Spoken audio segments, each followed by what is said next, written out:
करें और उस पे गाना है हमारा दढ़िया, उसे देखिए और प्यार दीजिए।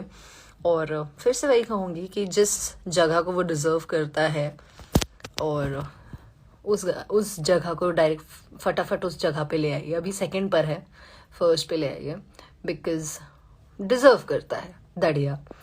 तो अगर एक गाने के तौर पे देखा जाए तो फिर बस इतनी सी बात कहनी थी आप लोगों से। तो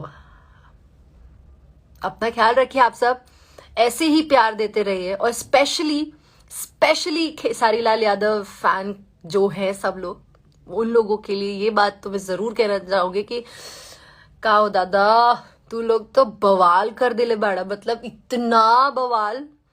you people are insane. Like आप लोगों का प्यार इतना ज्यादा पाके में बहुत ज्यादा मतलब अच्छा लगता है। Thank you so much. और मेरे फैंस लोग, I love you guys, I love you a lot. और यस, थैंक यू। इतना क्यूट होके कौन बोलता है? मैं बोल रही हूँ क्या क्यूट होके? मुझे नहीं पता। बहुत थैंक यू विवेक बाबू।